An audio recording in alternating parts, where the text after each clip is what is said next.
بسم اللہ الرحمن الرحیم۔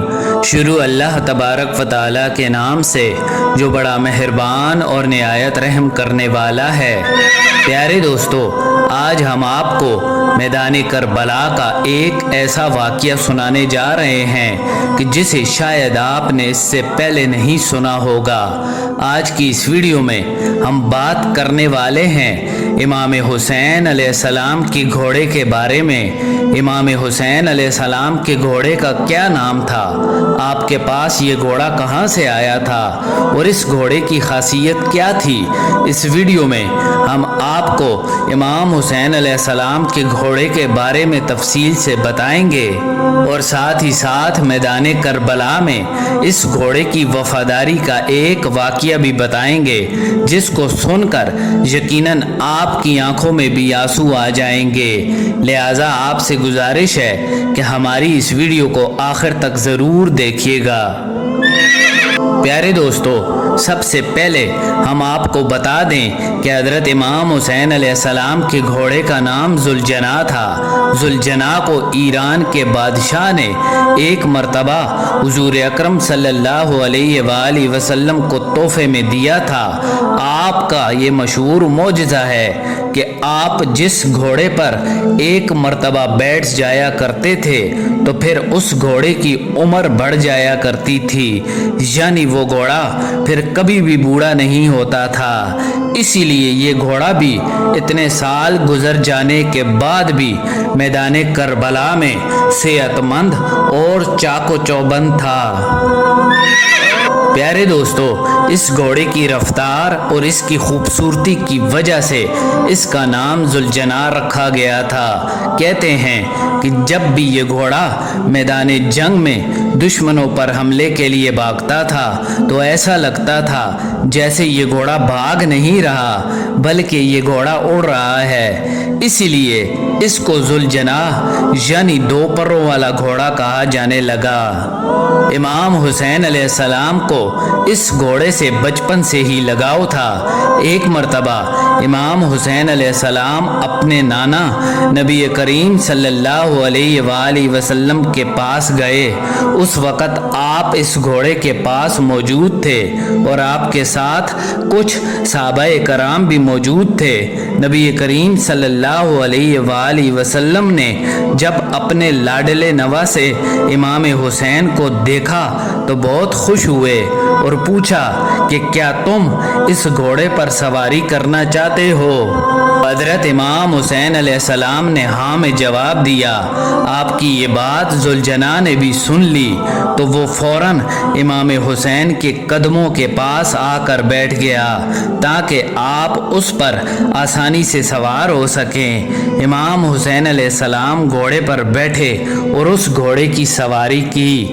یہ سارا منظر دیکھنے کے بعد نبی کریم صلی اللہ علیہ وآلہ وسلم کی مبارک آنکھوں میں آنسو آ گئے اور آپ فرمانے لگے، بیٹا یہ وہی گھوڑا ہے جو یوم عاشورہ کے دن تمہاری مدد کرے گا۔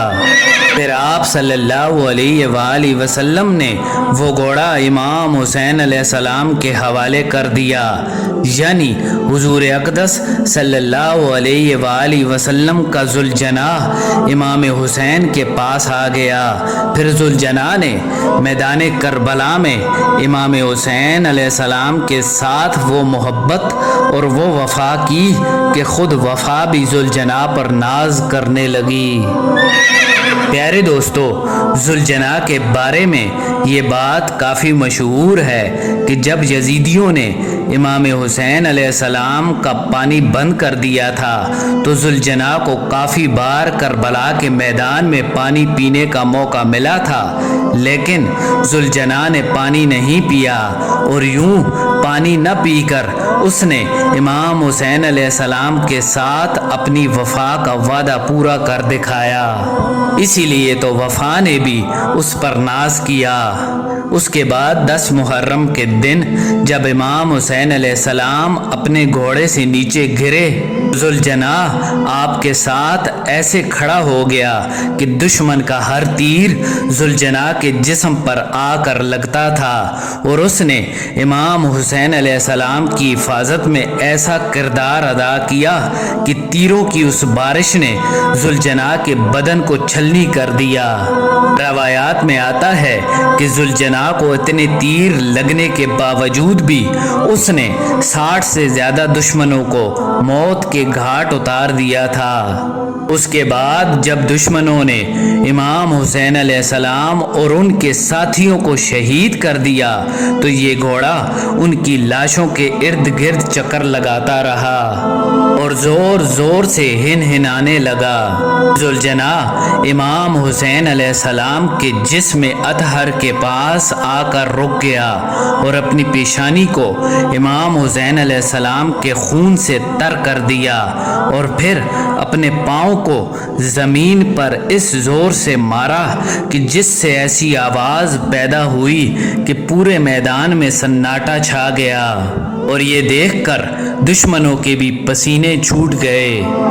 اس وقت عمر سعد کی نظر جب اس گھوڑے پر پڑی تو کہنے لگا، اس گھوڑے کو میرے پاس لایا جائے، یہ گھوڑا اللہ تبارک و تعالیٰ کے رسول کے گھوڑوں میں سے ایک بہترین گھوڑا ہے۔ تو عمر سعد کے اس حکم پر لوگ اس گھوڑے کی جانب بڑھنے لگے۔ جیسے ہی یہ لوگ گھوڑے کے قریب پہنچے تو ذوالجناح نے دوبارہ اس زور سے پاؤں مارا کہ لوگوں کو واپس جانے کا موقع بھی نہ ملا، اور یہ دیکھ کر عمر سعد چلایا کہ اس کو اس کے حال پر چھوڑ دو، دیکھتے ہیں کہ یہ کیا کرتا ہے۔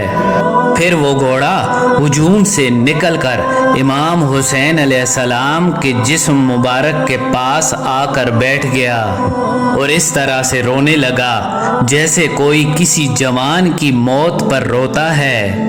روایات میں آتا ہے کہ ایک شخص نے امام بہقی سے پوچھا، اے حضرت، آپ تو کربلا کے میدان میں اس وقت موجود تھے جب امام حسین علیہ السلام اپنے گھوڑے کی زین سے نیچے گرے اور پھر یہ گھوڑا امام حسین علیہ السلام کی لاش کے گرد گھومنے لگا، تو اس وقت یہ گھوڑا کیا کہہ رہا تھا؟ یہ سن کر امام بہقی زور زور سے رونے لگے اور فرمانے لگے کہ جب امام حسین علیہ السلام اپنے گھوڑے سے نیچے گرے تو ان کا گھوڑا ان کی لاش کا طواف کرنے لگا تاکہ دشمن کا کوئی بھی تیر یا نیزہ آپ کے جسم کو نہ چھو پائے، اور دشمن کی جانب سے آنے والے تمام تیروں کو ذوالجناح نے اپنے جسم پر جھیلا، اور اس کے جسم پر اتنے تیر لگے کہ اس کے جسم کا کوئی حصہ ایسا نہ تھا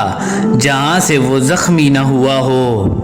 اور ایسے میں ذوالجناح چیخ چیخ کر یہ کہہ رہا تھا کہ لعنت ہو تم لوگوں پر جو حضور اقدس صلی اللہ علیہ وآلہ وسلم کے نواسے کو قتل کر رہے ہو۔ تو اس شخص نے دوبارہ امام بہقی سے پوچھا کہ کیا وہ گھوڑا اس وقت کچھ اور بھی کہہ رہا تھا؟ تو امام بہقی دوبارہ زور زور سے رونے لگے اور کہنے لگے، اس وقت یہ گھوڑا چیخ چیخ کر امام حسین علیہ السلام سے یہ کہہ رہا تھا کہ آپ ایک بار دوبارہ میری پیٹھ پر سوار ہو جائیں، میں آپ کو اتنا دور لے جاؤں گا کہ کسی بھی ظالم کا کوئی تیر آپ کو چھو نہیں سکے گا۔ یہ سن کر امام حسین علیہ السلام نے ذوالجناح سے کہا کہ تم خیمے میں جا کر میرے گھر والوں کو یہ بتاؤ کہ حسین اپنے نانا کے پاس پہنچ گیا ہے۔ یہ سن کر گھوڑا خیموں کی جانب بھاگنے لگا اور خیموں کے پاس پہنچ کر زور زور سے ہنہنانے لگا۔ بیویوں نے سوچا کہ شاید امام حسین علیہ السلام آئے ہیں، لیکن جب باہر آ کر دیکھا تو سواری تو موجود تھی لیکن اس کے اوپر سوار نہ